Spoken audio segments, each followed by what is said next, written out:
bringing you the latest news, game updates, insights, highlights, and everything Liberty Hockey. This is Rock the Rink, where Liberty Hockey lives.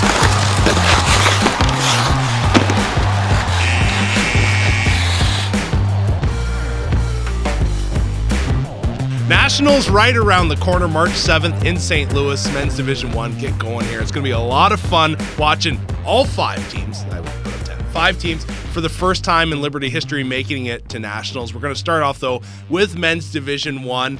Obviously, last game was it was one of those games where Liberty taking on Ohio really didn't mean much. Ohio came in, played extremely well. The first time really all season that they had their full lineup, so they were excited about that, and they had some big performances. Auvert obviously was very good, but Liberty getting healthy. They didn't have a full lineup in that game.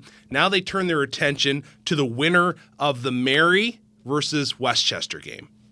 Yeah, I think that's a big game because I think everyone assumes it's Mary. Unless Westchester finds a way to pull some magic, which happens, right? It's March. Yeah. So, it's true. So you never know. But Mary is a team coming in, a lot of pedigree, been basically in the top 10, I feel like, most of the year, right? And also this is a team that has gone to national, won 2 Division II national titles, was on the cusp of trying to make it out of their pool, but goal differential did them in, so that was the issue with them in last year. So now they're trying to be able to make a statement in their first year at Men's Division 1. So they would love to be able to not only get to the quarterfinals, but then even go on beyond that. So this is a big opportunity for Liberty, trying to not the draw you probably wanted. Right. You'd rather have more game ease you in. But at the same time, this is a game to get you knowing, all right, this is the national tournament. It's now or never. Exactly. Yeah. You look at the wins that they've had this year in Mary. They've taken down Minot State. All right, they beat number 3 UCO, number 4 Jamestown, and number 16 and number 21. That's Illinois State and Missouri State. So I remember everybody and Pat and I were talking just like, ooh, they beat Minot. Okay, that's interesting. They're able to take it down. Mary's always been a team, I think, at the Division II level, known for their offense, right? Like they wore the white gloves. Everybody hates them for that, and in all truthfulness, and they've always been able to put the puck in the back of the net. In some ways, they kind of remind me of an Ohio, in all truthfulness. Maybe not the most structured team, but a team that on any given night can fill the net and make you pay. I'm always impressed with a team, and again, we're saying a lot about Mary. It is possible they could lose to Westchester, right? It is, for sure. Just kind of throwing it out there, but I'm always impressed by a team and how they kind of enter the rink. And a vivid memory being in St. Louis, men's D2 playing, and Mary's coming in, and they had just the perfect on-bus setup, meaning they had these bins that they'd roll off the bus and they'd roll into the locker room, the perfect height to kind of get on and off. So all in all, I'm just mega impressed by Mary, both on and off the ice. What are you talking about? Bins? Yeah, like equipment, right? Oh, yeah. So we show up with a tool chest. Okay. And then we have a this and a that. They had just these large kind of bus-sized equipment bins, I'm going to call it, for your extra this, your extra that, your tape, your skates, your laces, and everything like that. And it was just so whoa, all right, these guys are in the building. Yeah, they're professionals. Yeah, right from then and there, I was like, okay, I can see why they're at the top like they are.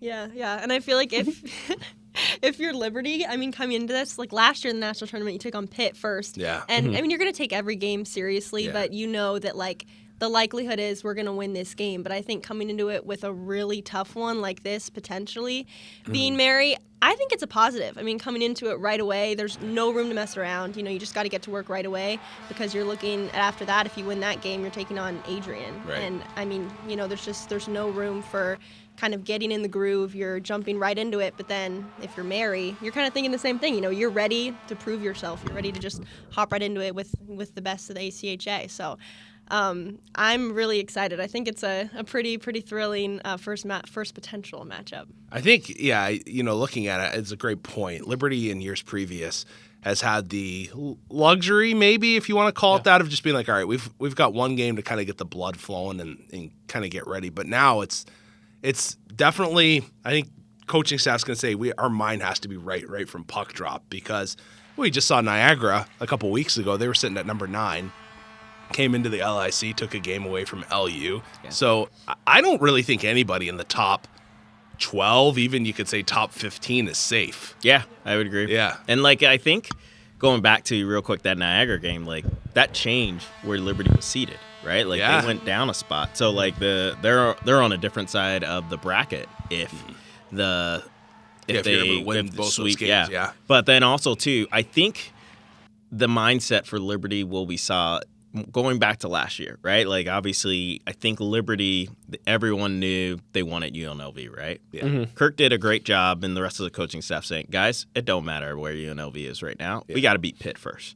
And they just thumped the number, I think Niagara was 10 going into the tournament. So they were higher than Pitt, right? Okay, and they were like, they just thumped them in their conference championship. Right. Like, we have to beat this team and be ready to roll. Yeah. Before we can even get to UNLV. And I think that'll be the similar message, right, with the coaching staff saying, like, guys, Adrian is probably going to be who we play in the quarterfinals unless they get upset, which could happen, as they will play the winner of Calvin and Indiana Tech. But if we don't handle business versus Mary, it doesn't matter. Everything that we've gone through over the last few seasons don't matter. So in order for us to move onto the path that we're hoping for, they have to get things going from opening puck drop. That's interesting. You bring up Adrian having to take on the winner of Calvin, Indiana Tech. Calvin's a team that I think could surprise a few people. Yeah. Truthfully. You know, we just mentioned like 1 through 15, nobody's really safe. I haven't gotten to see much of Indiana Tech this season or know much about them, but still, like, I don't think it's even a given that Adrian makes it through. Like, I know that's a crazy statement to say that Liberty could beat Mary and then face a Calvin. Like, that's a foreign thought, but it truly, I think, is realistic. I even think Mary taking on Calvin is not a crazy out there statement either. You know, when you look at Adrian, I know that they have some obviously big wins, but their highest is against LU. So nobody in the top 5 as it currently stands are able to knock off this season. Let's kind of open this up a bit more to Justin Liberty. What is your guys' overall thought, having seen Adrian as much as we did this season? Are they who we thought they were? That's what I want to know.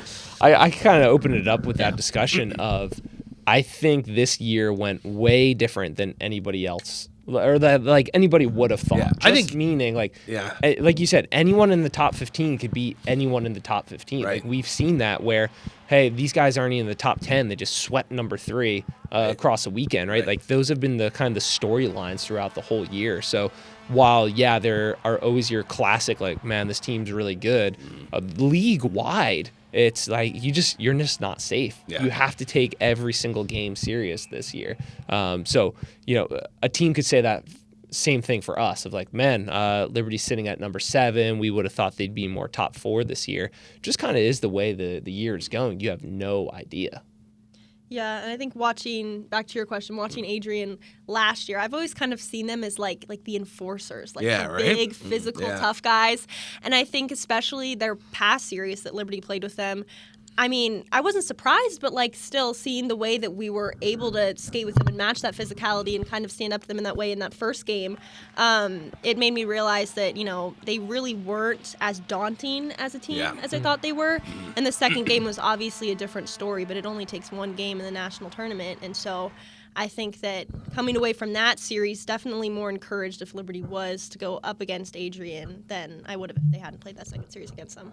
Yeah, it's going to be wild. I think this is setting up to be the most exciting like ACHA national championship tournament as a whole that there's ever been. Like, I really do. And I wouldn't be surprised, too, if one team, like, it really goes down to hot goaltending, truthfully. Always does. You get a hot goalie. Always does. Man, you're set. Like, you really are set in this season. It's wild. It's going to be a lot of fun to watch.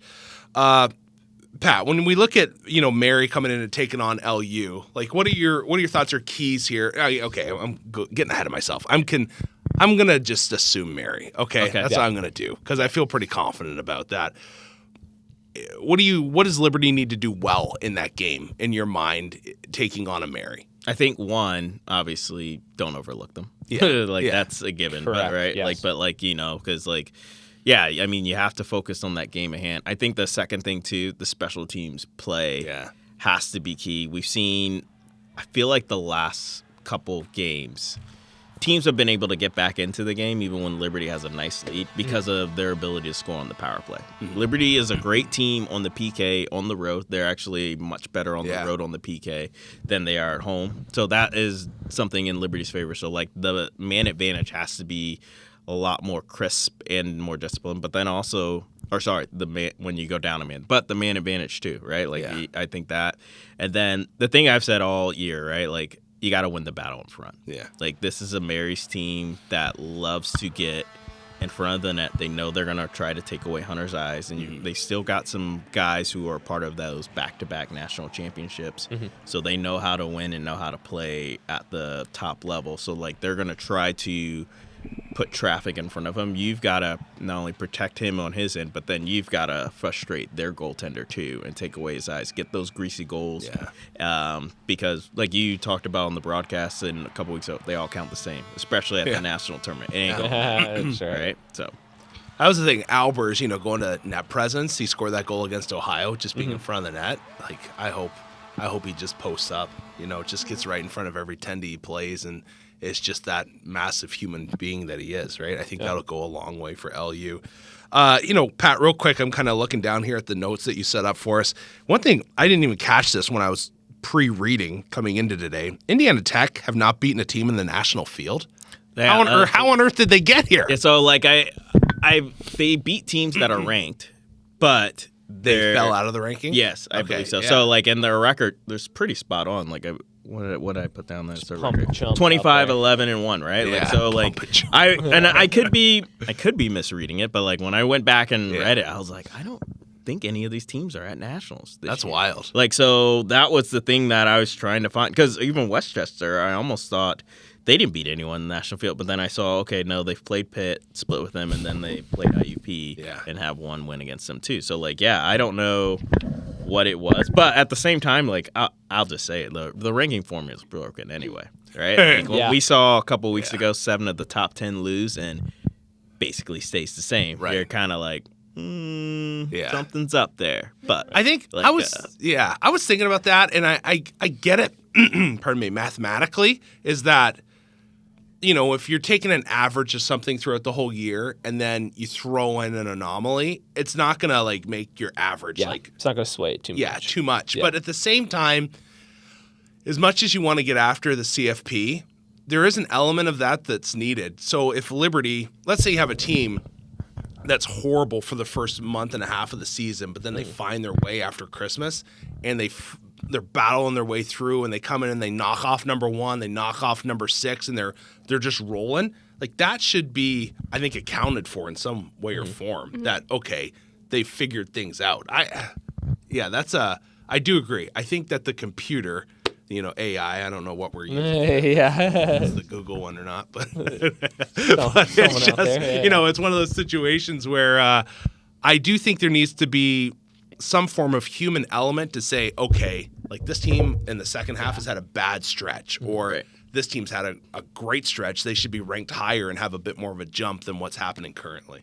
Yeah, I mean, it's like the college football playoff, like Florida State, whose quarterback is injured, and are they going to make it and stuff like that. Yeah. You kind of need that human element just to kind of understand what's going on in a team. And I mean, I get, like, you have so many teams, it's hard to, keep track of all that, but, it would help a lot. No, it would. Yeah. There's people out there. Like, I think as much as I hate committees, you have some form of committee that's like a specialist in each region that's actually seeing a lot of these games that throws a little bit of input in there. I don't think it should be weighed that heavily, but a little bit of weight would be helpful on that last one. Yeah. Also, going back to Indiana Tech, didn't they make a pretty deep run in nationals last year? They made the quarters last year. They made the quarters? Okay. Right. So, and I think they lost.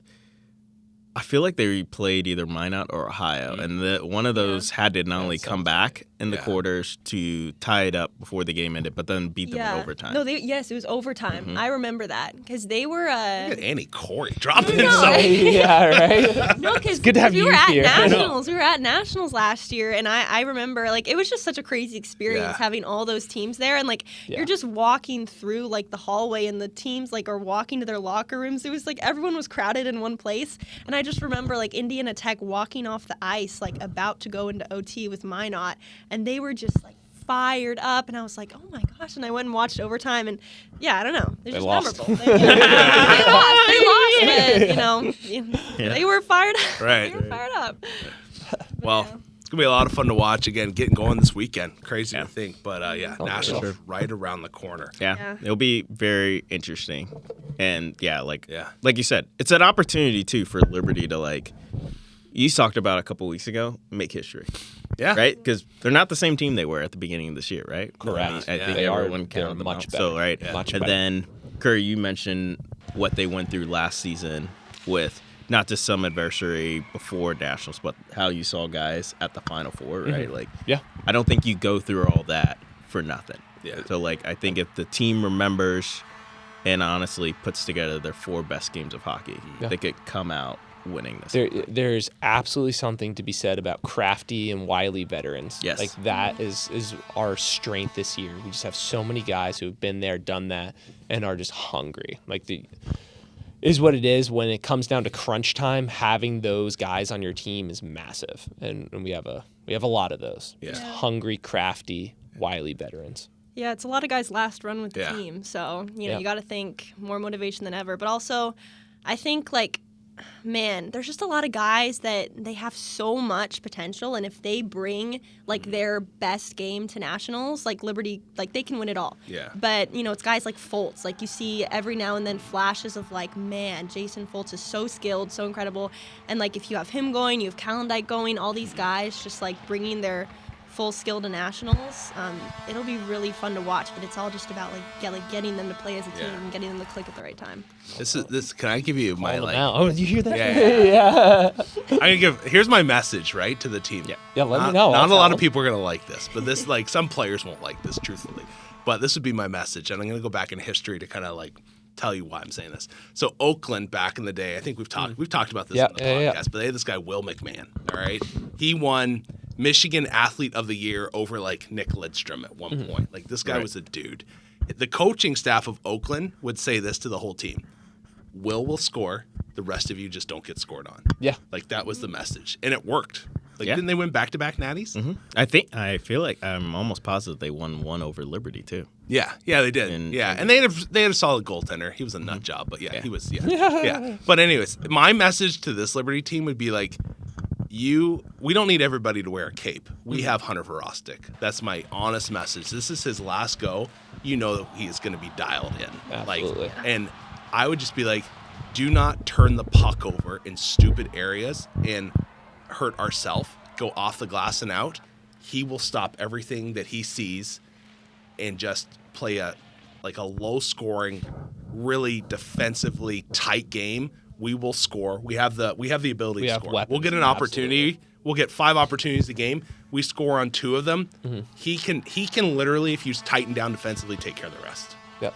Like, if Liberty came through and won all these games like 2-1, 3-2, you're fine. Yeah. You're moving on. That's all you need to worry about. Exactly. Right. That would be, I'm like, so basically, Hunter will stop the rest.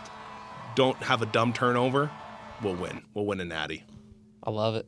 It's simple, but I'll let the boys know at 2 p.m. Yeah. But I genuinely think that's the honest truth. All right, turn our attention now to men's Division II, the pool of death, I think you could say in this one. Lindenwood, Liberty, Providence, Army in there as well.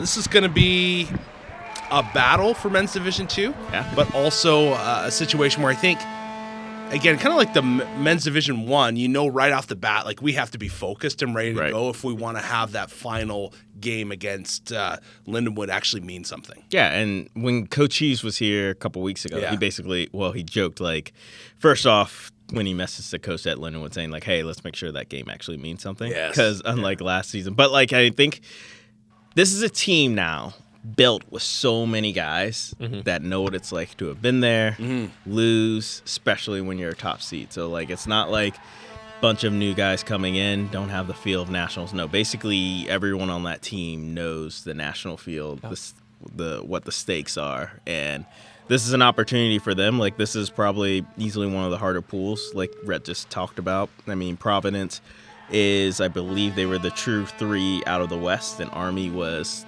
5th in the Northeast. Okay. So these all these teams are right where they're supposed to be, right? Totally, Like yes. Army, one of the higher seeds too. So yeah, I think for Liberty, tough pool, but a pool they're capable of coming out of, which will take a lot of work. And then who knows what can happen after that when you got that kind of momentum rolling. And it's favorable, too, because you face the winner of Pool B, and that gives you a chance now. All right, we don't meet FGCU, so maybe someone helps us out or gives us a chance finally. We get them for a 5th time. Let's make this one count. There we go. What I really like looking at men's D2 heading in is you have an experienced goaltender at having been to nationals last year in Lane Scon. I mean, you alluded to it with Hunter. No team wins a lot of games at nationals without terrific goaltending. Yeah. Like, it just kind of is what it is, especially as you get into game 2s, 3s, 4s, and 5, which would be the road at the men's Division II level. To get out of pool play, like, you just have to be on. Even if you don't win, even if you tie, you have to keep your goals against low. Right? Like statistically, to get out of a pool, sometimes, your third game, you just need to tie, right, with the way things go. So having that experience in goaltending is massive. And then if men's D2 has health on their side, which they do right now, I'm going to assume and say, I can't speak for all teams, they're going to have some of the best skill and the best speed out there. And so you just need those speedsters to execute on all of those opportunities they're going to create for themselves and utilize that skill. And there's no reason why they can't make a good run here. Yeah, and Pat, you touched on just having the experience of being to the tournament before and losing. This is also a team that has a lot of experience playing Lindenwood this season. It hasn't been, not the best blood between those two teams. So I think that there's more motivation than ever to really dial it down in those first 2 games, because you want that game to be the one that propels you out of your pool and lets you go play some real meaningful games and play for a title. So I think experience definitely on their side as a whole, and then also everyone wants to see that game against Lindenwood mean something. Yeah, for sure. Kind of give you the game times at home if you want to tune in. March 11th, 11:45 a.m. Hate those early morning games, all honesty. Providence, that's that game. Then are these Eastern time, Pat? Central. Okay, so that is a key factor in these. Then Army on Tuesday, March 12th at noon. And then following, hopefully, Lindenwood, that is the big one at 5:45 p.m. Yeah, it's going to be a lot of fun. You look at here, Pool B features Northeastern, which Liberty has beaten throughout this season. So if they were able to come out on top and be the top dog, at least you have some familiarity there and some comfort being able to say, okay, we can beat these guys and move on, hopefully, to a championship game. Yeah. And then also, you look at those earlier games. If there's any team that's used to playing early in the morning, I think the D2 team practices at 7 in the morning every day. That's a great point. Yep. They've got the edge as far as game time. I hated those practices. I really did. We had some when I played D2 here that was, Probably 6. it was 6. I remember it was the worst. Down in Roanoke, too, right? Well, no, because we had D2. First year D2 was here. Okay. I did play on that kind of makeshift D2 team or I don't even know what we were that played in Roanoke. Okay. Yeah. we played some interesting teams.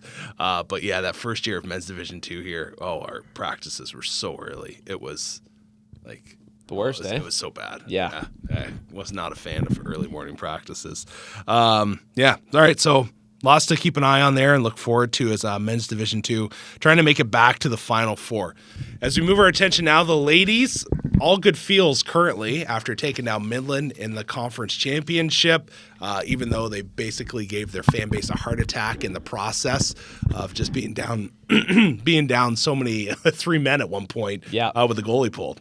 Yeah. No, I mean, that game was very exciting. Obviously, hadn't done the tournament that weekend, one of the most exciting women's games I've had the witness to be a part of. Yeah. It was just, I think that game kind of showcased if Liberty doesn't sit back on their heels and chooses to be the aggressor, they're going to get their chances. They have enough game breakers to break the game open. Because I'll be honest, credit to Stone, and there's a reason why she's the reigning National Player of the Year, because she took away 3 other goals that Liberty normally would make on other goaltenders. And I was like, that's impressive. There's a 2-on-1 and 2 shorthanded attempts that she took away. And so I think for Liberty, you just have to remember the things that led to success in that Midland game will be the things that kind of lead to success throughout the rest of the tournament. And hopefully one thing that was uncharacteristic of them, they'll stay out of the box.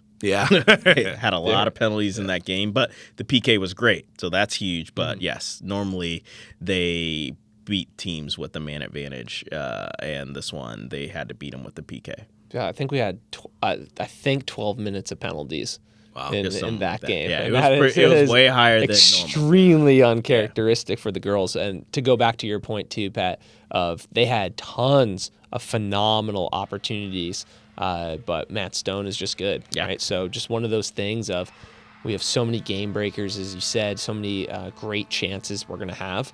We're going to put a few of those in the back of the net for sure, and then just stay out of the box, stay tight defensively. Mm-hmm. It's going to be another good run. There's some conference accolades that did come out. Battles named first team all conference and tournament MVP. Glenn first team all conference and all tournament. Sophia Adamek and Sauerhour named all rookie team, and Zoss Adamek and Alex Keith named to the all tournament team as well. So good to see that happen as the team. It feels like they found something. Like I know Coach Lowe's kind of said that, but it seems like the spark in belief has returned. Mm-hmm. Like, yes. Okay, we can do this. Even like truly, they unintentionally gave Midland every opportunity to tie that game up and potentially win it in overtime or even win it in regulation when they were down 2 men. Yeah. But Liberty somehow found a way to battle through that and claim victory. Yeah, and I mean, there's nothing more motivating than being down and mounting a great comeback when it matters most. I mean, I think for them, that's like the biggest thing. I mean, if you blow a team out, I feel like sometimes it feels better to be down and then fight your way back. Yeah, for and, sure.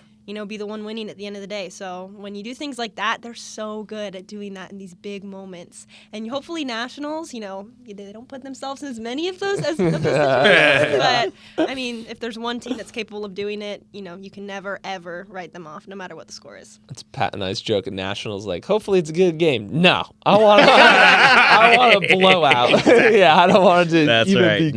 Be No heart attacks, right? Like, not even playing, and I'm like, yeah. I just sit there, hopefully by myself. I like to be alone watching games. So I just shake the whole time. That's right. Just full body shaking. It's always funny too, because Kerr likes to do his own thing, and when people like go to his area, and I always just look down at him, and we have the same thought. I'm like, there's a big rink. Oh yeah. No one is over there except for one guy, and you said, I'm gonna go over where that guy is and go sit by him. Yeah. So then he always like, all right, picks his stuff up and like moves further away, and sometimes they gravitate to him. Really? And I'm like, what's happening? What's your like game? Not tradition, but like what's your kind of, I don't know, how do we want to call this? How do I approach a game? Yeah. So I'll go jeans. Okay. Yep. And then I wear the same sweatshirt that I've worn since 2015. Not a boy. It's the Liberty Flames sweatshirt I got on my second or third time working there. As soon as we get to the rink, just make sure the coaches are good and our personnel staff. Yeah. Make sure John Simba, most important guy there, that he's taken care of as well. Make sure Brett's good, make sure Pat's good, and then I just like kind of fade into the background. Okay. During intermissions, I like to find a nice quiet space and read. Kind of calm my mind. Yeah. Are you like an anxious viewer? Yeah, I just, like I said, ice rinks are cold, obviously, but I'm very well adapted at this point. But I just shake the entire game, just uncontrollably. My legs, my body, of just like the anxious nerves and stuff like that. But yeah, I like to be alone, like to watch alone. I used to get super emotional during goals. That's why Pat doesn't stand near me anymore, because I would ruin his shots by shaking him. But yeah, now I try to be much more calm and reserved throughout. That's the game. I don't shake, but I don't enjoy watching Liberty sports when I don't work them, because I am like an intense viewer as well. Yeah. And so it's kind of like producing or calling play-by-play. I'm working, so I'm like focused on other things. But oh goodness, yeah. Like when I watch the Leafs, and playoff time. Oh goodness, yeah. I think my first time watching Liberty hockey, not like working for it, was at the national tournament last year, and like that game against Minot, I was like, this is the most awful thing ever. Right? Yeah, it's I was so like, bad. This isn't fun. Yeah, it's not fun to care. Yeah. I'll say this: whatever you do, don't sit anywhere near Sharon Teufel because she will raise your anxiety tenfold. Once the puck's near the red line, no! Calm down, Sharon. Yeah. You're freaking me out. Something too. to keep in mind. Yeah, love her, but the worst to watch a game next to her. All right, let's continue our Women's Division I conversation. Joining us now, Haley Battles, Aislinn Stretch. Great to have you guys in here. Now, I want to get the record set straight right off the bat here, Haley. Breaking news. Smashville is not the hometown. You need to like tell I'm gonna get you to like stare right now. You gotta stare at the camera. But like, where is home for you? Well, actually, I'm from Chesapeake, Virginia. I was born and raised in Chesapeake. Born in Chesapeake General Hospital, and then kind of moved around a little bit. Lived in Indiana. No home birth, right? In the hospital? Yeah. Yeah, okay, good. No, born right there. I gotcha. LDR room 11. Okay. Just kidding. No, so. Yeah, that was like, oh, yeah. Yeah. And then when I came here and they were asking me like my basic information, they said hometown. And at the time I was just like, okay, like Nashville, that's where I'm living now. Okay. I was born there, but I didn't like live there for a while. So I was just like, okay. Oh, that makes sense. Yeah. That makes a lot more sense now. So what do you want from like future on now? Is it Nashville I mean, or? I can be. Everyone kind of, I guess, says Nashville native because it just like rolls off the tongue. It does, yes. But like, I feel like we could come up with some other stuff, like. yeah, we could pick a new state each year. Where else did you live? But I mean, it's my fault, like for choosing Nashville. But it's a good city. No, yeah. But for sure. So down south, anywhere down south is great. It's almost like unique, where it's like, okay, you're Canadian, but you're also from South Africa. Like you speak that language, you go over there for breaks. So yeah, and what did she write? Does anyone know? Did she write South Africa? No, I think she puts BC. Yeah, probably. I think so. I would have wrote like there's not many hockey players coming out of South Africa. Right? Yeah. And her, That'd be cool. She should have done that. Right? She could have. She's been on like billboards down there. Yeah, right. It's like when small countries win a medal. Yes. Like, they're like so promoted. They're a national celebrity. 3-time national champion. Yeah, Exactly. Exactly. Her and Nelson Mandela. Yeah. National treasures. Well, we had Coach Lowe's on a couple weeks ago, Aislinn, and he had the question asked, hey, if there was any girl who, it's a heated moment in the game and had to get the green light to drop the gloves. Oh, that's right. Without hesitation, it's like, oh, ace for sure. So, initial thoughts, and then the listeners have been writing in. Has she ever dropped the gloves in her hockey career and just fed somebody before? So, he gives you the nod. Fights in the past. Let the people know. No fights in the past. Okay. Yeah, I've actually never fought anyone. All right. Like, when you say it at first, I'm like, oh, that'd be awesome. I would love to do that. Mm-hmm. But I don't know if I would be able to punch someone. Okay. But if he gave me the green light and it was like heated enough, I think I would do it in the moment. Nice. I'd probably drop them pretty quick. Yeah, there we go. All right. Who in the league would you like to drop? Oh, that's a tough one. That was still in the league. When I was like a freshman or like even till I was a junior, there was people that even like Lowe's was like, hey, give them a little extra type of thing. Yeah. But now I can't think of anyone that's still here. Okay. All right, that's fair. Yeah. Very fair. Now, what I enjoy hearing is stories from teammates about teammates. So I want to know for each of you, what is the other person's your favorite goal that they've scored or kind of big moment in a game? So I'll share mine quick. 2023 in the semifinals in overtime. We all know Shelby makes the pass, Unique scores the goal. But Aislinn, you are tearing down the ice from way back near the goal, and you make it all the way down. You're there for the rebound, right? It's just a moment like that where incredible hustle, like sacrificing your lungs and your legs for the team in that moment, putting yourself as a D in that position for a rebound, a pass, screening the goalie if we went there. Just incredible effort on your part. Love that. And then Haley, one of my favorite goals that you scored, kind of giving Maddie Glynn the assist there. We were in ASU down there in the desert playing them, and a very low ceiling. If you I Pat hate remember, rinks like that. I don't get it. And, Inverted roller rinks. and Mighty Ducks-esque, Maddie chips it probably from like the circle in the D zone, way up. She give it a yeehaw? Yeah, Hail basically. Mary. Exactly. Hail Mary, yep. Right to Haley's tape.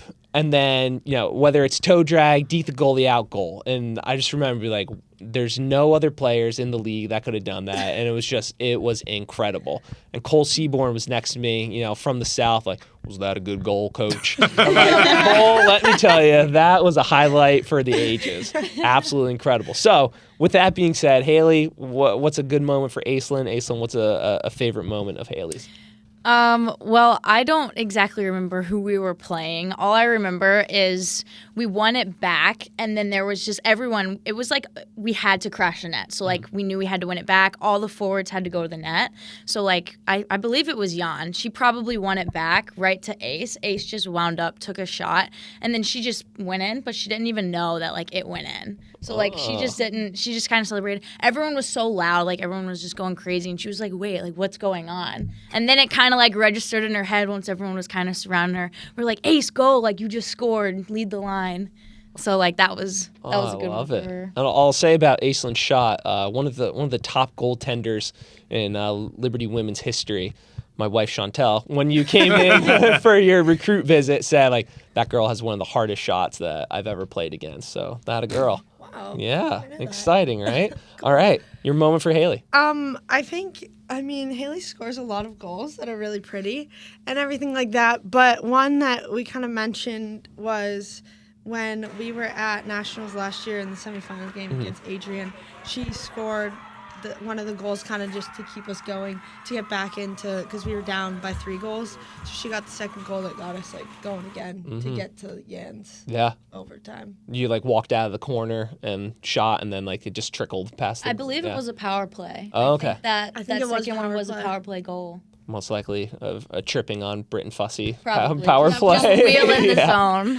I was very happy because I also was on for the goal that they scored, so I was like, yes, we're back into this, and it's not maybe gonna be my fault if we lose. Awesome. So yeah. There we go. Before we dive into like the pure hockey talk, Coach Lowe's, we get to see like, the buttoned up, the hockey version kind of stuff. But like, what is his pet peeve? Like behind the scenes, what is his biggest pet peeve? I personally think it's just like the effort that you put in towards practice. So, like, whether that's listening to the things that he has to say or kind of just, like, if he says, hey, we need to get pucks deep, like, it's really working on that detail work. Like, okay, he said pucks deep, we need to get pucks deep. He said work on our D-zone, we need to work on our D-zone. So, like, there's specific things that we'll work on during practice, and if we kind of don't, like, attack those, then that really kind of irks him just because that's detail work, like. In a game, like, that's what we need to do. We need to have those details. So if we can't do it in a practice, then it's just not going to translate. So that's a big one for him. Gotcha. I was gonna go like complete opposite direction and say that whenever we point out that his toes are out, he never has socks on. He's always wearing slides or like no shoes on the bus. And if anyone points it out, he just gets so triggered. And great. like he'll find a reason to get mad at you back, and like he has some chirp to give. So I feel like whenever you call him out on stuff, like even if we bring it up, he's like, oh. That's a tough one. I never wear shoes. It doesn't work on me. He's got to toughen up. Yeah, get some thicker skin. He does. All right, let's move our attention now. Midland here just a couple weeks ago, most recent game. You go up 3-2, big goal by Glenn, and then a penalty by Glenn. Can you guys kind of take me through your thought process in that moment? Like, it can be a little funny now. Were you like, what on earth are you doing, Maddie? Like, or were you just kind of like so dialed in that moment? It's like, all right, big kill coming up. Personally, I don't think I even noticed it was Maddie until after, when I was like, oh, she's not out on the PK after me and Emerson got off.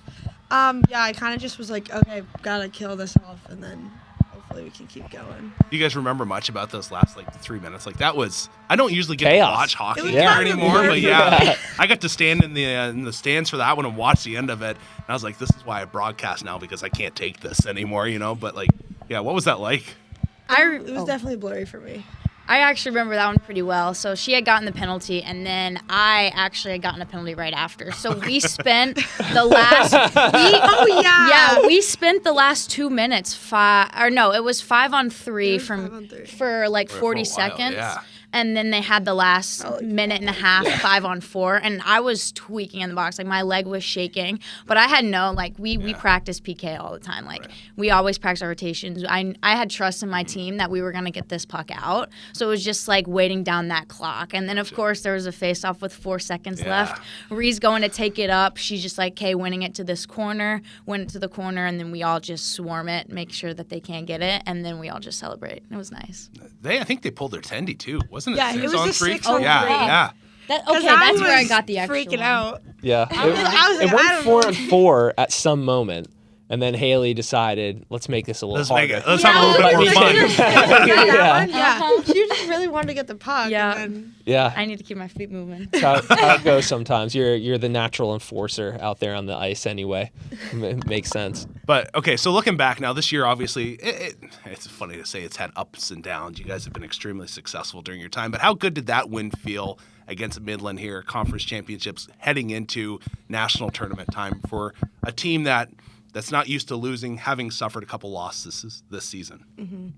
I think it definitely meant something more that it was against Midland, because they beat us this year twice already, and they beat us last year to win the conference. So it was like we were getting it back and kind of just putting it to rest that we're going in as first seed and we can beat anyone again.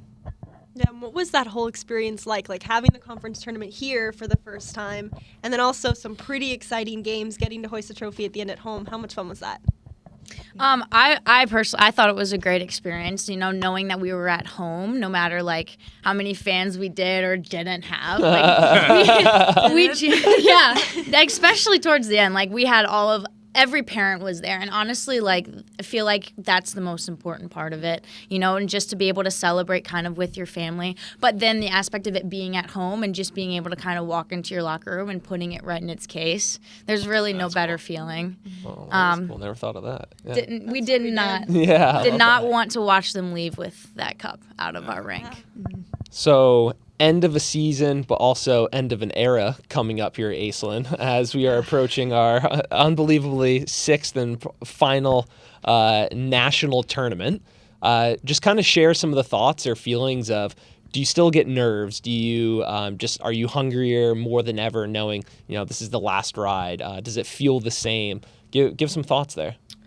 Okay, yeah. I think I wouldn't say I really get nervous for games anymore, but I think at nationals I'm going to feel really different.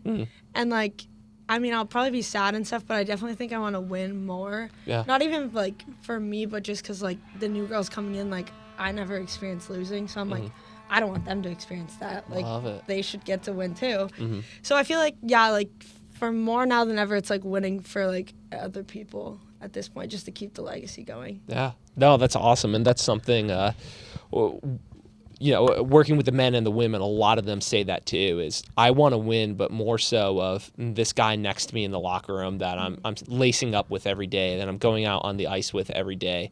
And I think that's what makes, successful teams, is it's not just that selfish aspect of it. You're thinking, all the way down the line of this is these girls' first year, and I want them to experience everything that I've experienced. So now, as we're looking towards nationals, how have things been post conference? Any, don't give away too much, but any things that we're starting to, focus on or picking up, points that we're trying to hammer in from throughout the season, moving forward here? Yeah, right now, it's just about the details. We're not really going to get that much better other than, the 1% that we maybe each can for the time that's left, and just making sure we stick to what we already know. We can't change anything at this point. So just sticking to what we know and, getting the little details right, and that's going to be what wins us a game in the end. Do you have a favorite national tournament memory aside from all the titles? If you can't pick a winning moment, what's your favorite national tournament memory? Probably I really my favorite nationals. The one I had most fun at was Minot, but the one that I'll probably remember the most was my first one in Texas when I was a freshman. And the one in Minot I think has my favorite memories just because at the time, like the people that were on the team and stuff. But my favorite memory was when Duncan, he was in the locker room. It was after we won, but he was like giving a speech and everyone was like, kind of celebrating. And he went to like rip his shirt and he couldn't rip it. And I mean, I don't know if you guys know who Duncan is. Really like huge, strong guy. Like when he was a child, he was like the strongest man in America at one point, I think. Yeah. Oh, wow. So he's like crazy, insane, like strong guy. And he couldn't rip his shirt as he's trying to do the speech. And then he ended up like picking up a garbage and throwing it. But we're fortunate to have Duncan here.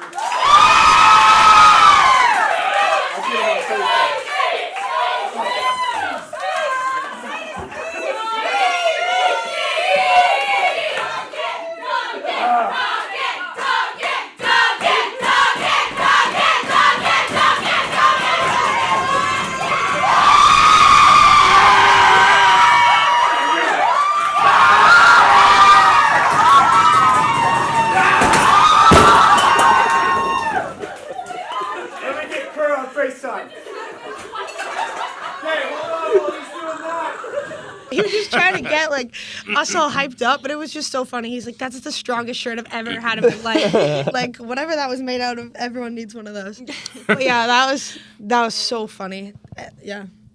Did you want to? I would probably honestly say last year, Adrian's game. Unfortunately, when Carly Glover got injured, we kind of all just flipped a switch, and it was kind of just playing for her.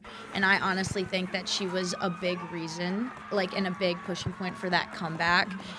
So just to see how that literally is like playing for the person next to you. So just to see how everyone was able to come together and like make that happen, and for her to be wheeled into the locker room at the very end was just so heartwarming, and it was great to just have her there and then just send her to wherever she needed to go after. But yeah, I think that was the best memory for me. I could share a good memory of Nationals from last year as well. And I don't know if you'll be able to find this clip, Pat, but we win. Everyone gets to, everyone attacks the goalie. And Haley, you were on the other side of the ice, like, killing off time or whatever. And you were just so exhausted, you couldn't even like make it into the huddle, right? Like you were just skating down the ice so slow, just from like you just put everything out there into that game. And it's those little things that have really kind of led to success for us. So what I want you both to do is, what kind of advice would you give to the freshmen coming in next year of how do you have a successful year in hockey as a college athlete, moving into the postseason? It's a tough one. I would say it's just to kind of stay strong and kind of knowing that coaches are going to be hard on you, and that's only because that they want the best for you, and knowing that the teams in the league are only getting better and we just have a giant target on our backs. So every game that we play, it's everyone wants to beat us, like they're the underdogs. So just to stay strong and know that everyone wants the best for each other. We're just pushing each other. We're all working for the same goal. And so it's okay like if you get down, I wouldn't say get down on yourself, because you have other people there to pick you up, and then just constantly staying in it, and then just kind of being there and giving your best effort, because everyone's going to be there to pick you up even if you're having a bad day. So just using your teammates, honestly, and using what's around you, because that's kind of all you have at the end of the day. Can you Yeah, so you're gonna come in September next year and give a speech to the rookies on the team. Okay. Hey, college hockey year, college hockey season. What advice or what kind of thoughts would you have for them? I think as coming in as a rookie, kind of just don't stress too much. Everything's gonna work out, and yeah, definitely falling on your teammates is gonna be really important, and just really buy into the systems and what's going on, because it's going to be a big change. Don't get stressed. If you don't understand things at first, it'll come, and there's people that are with you, pushing you, and want you to understand and the best for you. And the teammates and the girls that you're with are going to be part of your life forever. So just really connect with them and build relationships. Love it. And you'll get through it. Love it. Hopefully we didn't give away too much secrets here today. Yeah. Good. So when you guys bust out? I believe it's Tuesday night. Tuesday? Okay. I hope it's Tuesday night. We typically like to drive through the night. Yeah. Okay. It's Good nice. stuff. Yeah, I like you can it. just sleep. Yeah. Yeah, I like it. I sleep. It's good. Yeah. People get dog hammocks and kind of like just Oh, wow. put them between. Yeah, so then you can't like roll off Yeah, the yeah. seat. That was my idea years ago. Was it I'm really? taking credit for that one. Yeah. Yeah, because we Wow. got one for our dog, and I was like, this would be great on a bus. And then Yeah, Fourth was like, oh, let me try that out. Yeah, so course the he dog would. hammocks. Yeah. Yeah. That's good stuff. Well, best of luck, you two. Pardon me. Best of luck is, Nationals coming up, and hopefully bring home another trophy. Yeah, thank you. Thank you. Great Thank job, you so girls. Thanks for much. having us. Yeah. Great talking with the ladies, and again, hopefully, best of luck as St. Louis next week, right around the corner, and hopefully bringing home some more hardware for Women's Division One. And again, it feels like that sparks back. They seem confident in their answers. Like this team feels focused and ready to win another one. So hopefully that is the case for the women. All right, we turn now our attention to Men's Division 3, not in the ACHA, but in the AAU, going to Nationals. Coming off this time, did not face Coastal Carolina. Opening round, they would lose to the eventual winner in High Point. Yeah, I mean, High Point has one of the best scorers in the country. We talked that's about right, him yeah. a few weeks ago, and made sense. I believe that guy was not only tournament MVP, but I believe he was the player of the year as well. So, tough that how Liberty lost, but at the same time, potential motivation now heading into Pool E, where it's a very capable pool for them to be able to create some magic and come out of. Can you explain the AAU national tournament with A, B, C, D? There's a lot of pools, Yeah. it would appear. Yeah, So- 5 pools at least. Yeah, there are 5 pools this year. In the past, there have been, I believe, 8, and the winner of each pool makes the quarter. So I believe So many the winner of each pool will make the quarters, and then there will be 3 kind of at-large bids because there's still quarterfinals for the AAU. Great. So, yeah, I don't know how that shapes up. I'm assuming record, goal differential, and all that stuff will play a factor, and then quarters, semis, and finals. So just because you don't win your pool doesn't mean you're done. Not necessarily. No, not this year at least, because That's interesting. Yeah. yeah, I kind of like that. yeah. So Yeah, it's wild. Yeah. I would be That's like, wild. I could, do you guys like the tournament bracket style of Division 1, like Men's Division 1? Yes and no. I really like men's D2 having pool play. Yeah. Having experienced, every team making it to nationals and kind of what their formatting is.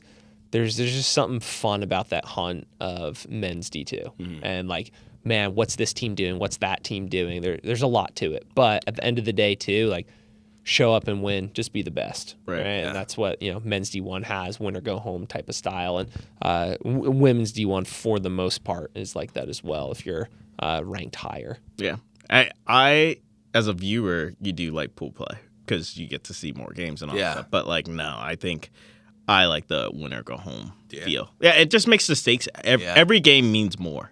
I think the stakes point. are so high, right? In those, single elimination. That's why when we're talking about the teams that we think are gonna propel themselves, but obviously.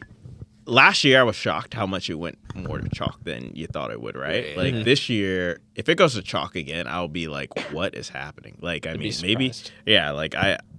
I would think that there's going to be more than one upset, especially leading not only to the quarters, but the Final Four. So, I have kind of split on it. I like the do or die nature of the tournament bracket for Men's Division 1, but I also feel bad for these athletes and these parents that travel so far and it's one and done. And also, sometimes you just have a bad day. yeah, This idea here of and which is part of sport. Don't get me wrong, and it's not like I want everybody to get a trophy and go home. But this scenario here where you have 3 at-large bids, it feels like it makes the game's more important. There's less of those. Everybody knows in pool play, you get that third day where the game means nothing, and it feels like, are we going to have a fight in this one? Is there going to be some senior that's just so angry, he's done, he's highly emotional, and they just drop the gloves, right? That kind of takes that away, I feel like, in some ways, knowing that you have something else to fight for, in that large bid. yeah. I don't know. That's interesting. You- I'd be curious. Yeah. A la UNLV Charon. Remember? Oh yeah. Yeah, nationals last year. right. Our number 49 got attacked in the handshake line. Oh, After really? we won. Yeah.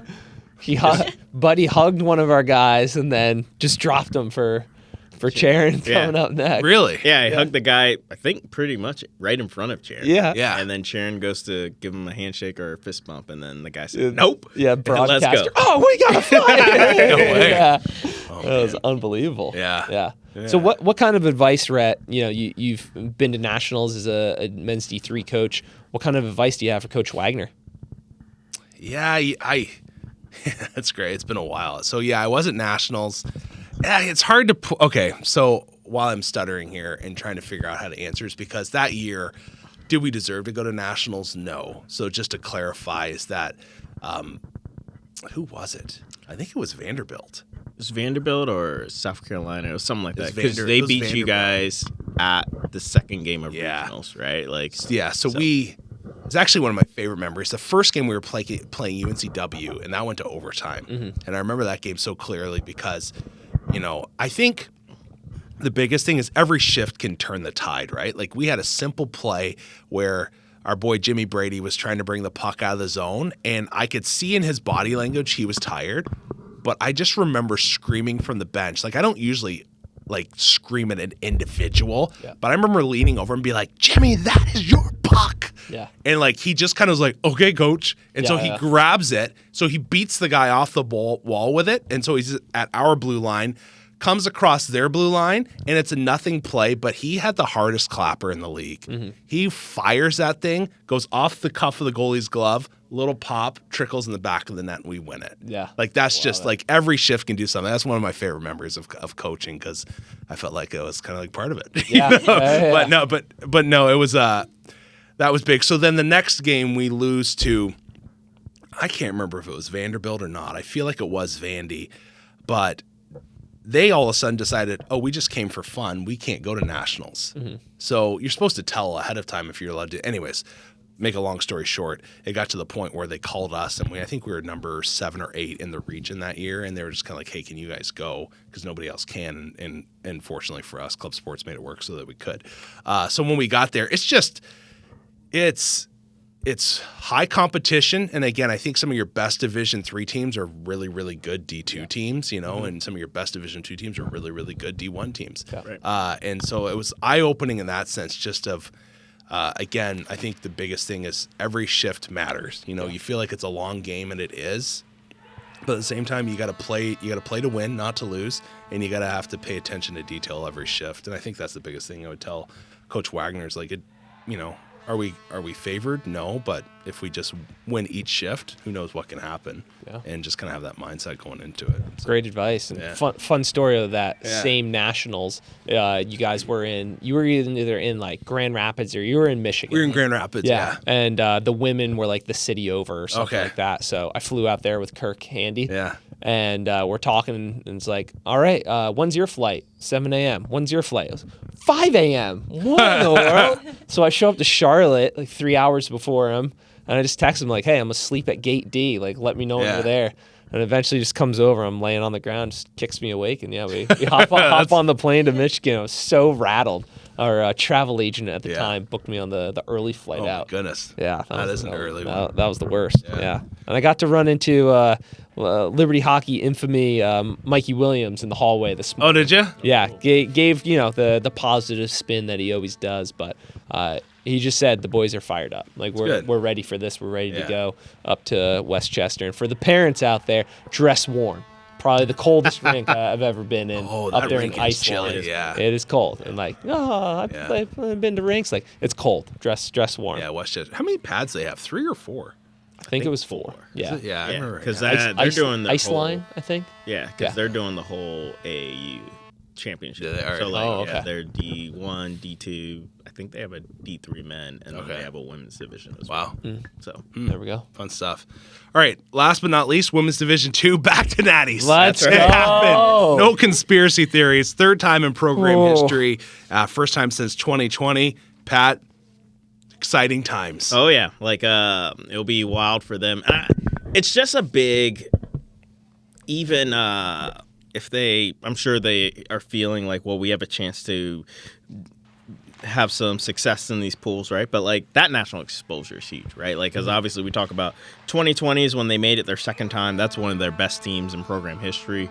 Unfortunately, COVID happens, cancels nationals, and then they don't even get to play the next season because there's no women's Division II. So like the things that Rena's had to do to kind of get them back going and get the right footing is impressive. And now they're being rewarded with it, with a young team going to nationals. And this should be building blocks for the future, I think, of this program. And like that's the biggest thing. And now also too, like they have a chance with this pool to make some noise, right? Like Delaware's a team they know well. Have been in tight games. Providence is an unknown. And then St. Thomas is from the Central. Like, that's a team, too, where you look at their record, according to the site, they haven't played a ton of hockey. So, like, that's a team you're like, okay, well, maybe we can surprise them because they don't know much about how we play in the Southeast, too. So, Yeah.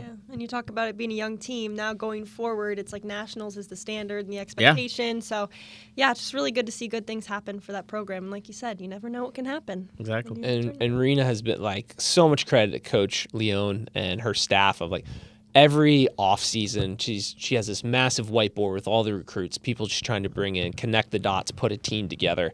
And it's just like so much hard work on, the coach's part and then the players obviously buying in and all that. And I'll say kind of their road to it will be one of those defense wins championships, right? When we look at their top two goal scorers, Wolof and Nye, not only getting it done defensively on the back end, but putting up points on the offensive zone side of things. So, it's going to be a team effort there, but when you get to nationals, you can't put yourself in a hole.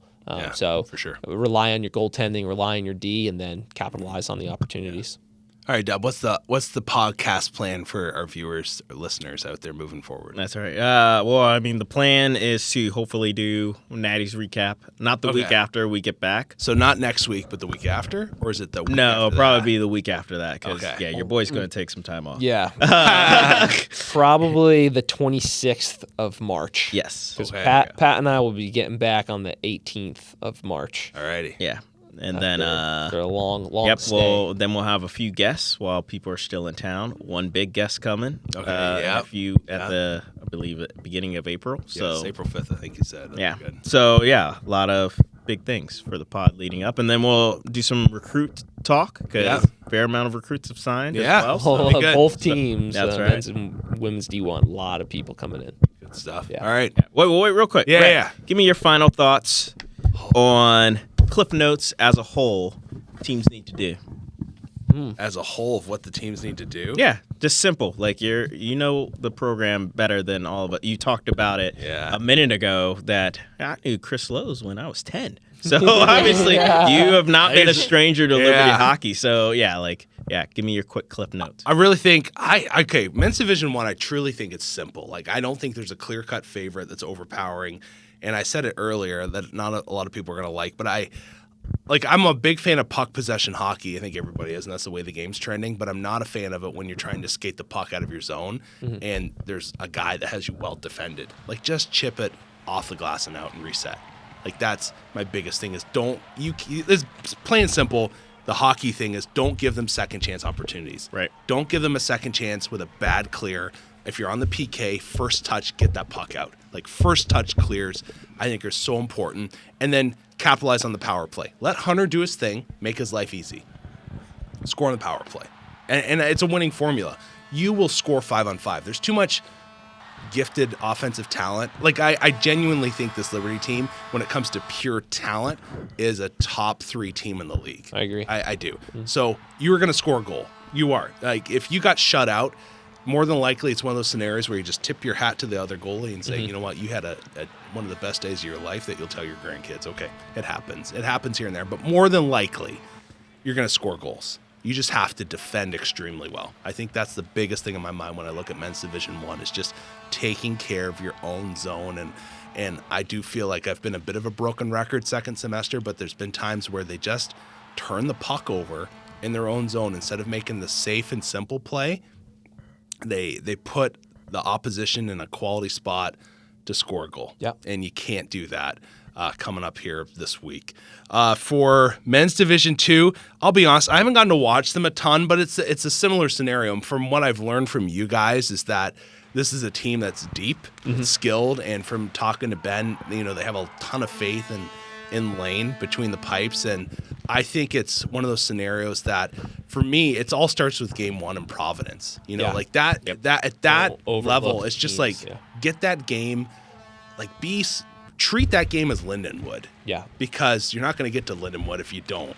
And I think it's just go in there and prove to yourself, but also the rest of your pool, that, hey, we are the big dogs. Like, what are they? Number 3 in the nation, I think, is what their final ranking was. So, show that you're number 3 in the nation.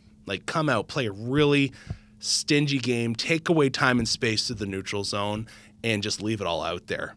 And I think that's my big thing. For women's Division 1, we mentioned stay out of the box and whatnot, but I think this is a team that's primed and ready to go, and a lot of it is have fun. I know it's crazy, but you get to this point where you're trying to win, championship after championship, and you can put a lot of pressure on yourself, but just enjoy it. You are a good team. You know how to win, obviously. Just take solace in that and block out all the pressure around you and just we are winners. We've proven that, and let's just go have fun with it. And I think I would say that to your goalie and Keith too. I'm not sure what the injury status is on Story. on Story, if she's going to be able to play. But if you're Keith, just, you've got a really good team in front of you. Just shot, react, save. See the puck, stop the puck, put it in a good spot on a rebound, and that's all that team really needs you to do.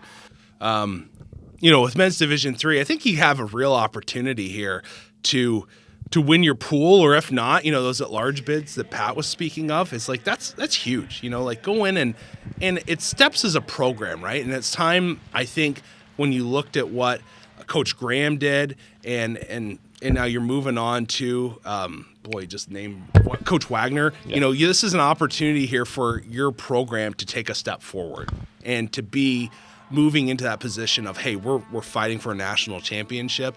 And then again, I think it's a similar thing for Coach Leone in Women's Division 2. It's just now making this a consistent thing where you are going to nationals. So gain as much experience as you can, and then bottle that up into next year. That it's not even a question if we're going to make it to nationals or not. It's going to be how far we go in nationals. Love it. That's my Rent Me Gibbons Spark notes. There you go. Yeah. It's perfect. Perfect. We'll see if it works out. Yeah. Anyways, been a lot of fun. I'm trying to think if there's a way we can do a content update next week. Be on the lookout. We'll see. I've got some ideas popping, but I want to make it easy because obviously these guys are doing hard work, and I'm sitting here in Lynchburg and they're in St. Louis, so we'll see what happens. But this has been Rock the Rink. Time there, Pat. Yeah. There you go. I know it's like those days where you're at the rink for 4 games, and then you get back to the hotel room and you're like, do not speak to me. Just give me whatever, give me whatever food I have, and then good night, Pat ain't sleeping. No. He's scrubbing. Oh, Playing yeah. the same Snipping. clip over and over. It's unbelievable. Yeah. I fall asleep. Put my CPAP on. Yeah. And I fall asleep. Yeah. Well, all right. Lots to come. Even though we're at the end of the season, still a long way to go. We'll see you next time we're here on Rock the Rink.